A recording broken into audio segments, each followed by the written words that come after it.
ನಂದಿವಾಹನ ನಾಗಭೂಷಣ ದೋಷ ನಾಶ ವಿನಾಶನ ಸೃಷ್ಟಿಕಾರಣ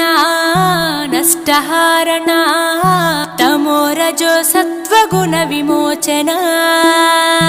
మాఘమాసమున కృష్ణ పక్షమున చతుర్దశి నడి జామురాతిరిన మహాలింగమే ఉద్భవించెనట బ్రహ్మ విష్ణువుల అహం అనిగెనట సృష్టికి మూలం నీవని తెలిసి సాగిలబడి నీ మహిమకు మొక్కే అదే మహాశివరాత్రి వెలిసినట అరే ఓ జంగమా విభూది లింగమా పక్కన పార్వతమ్మ తలపై గంగ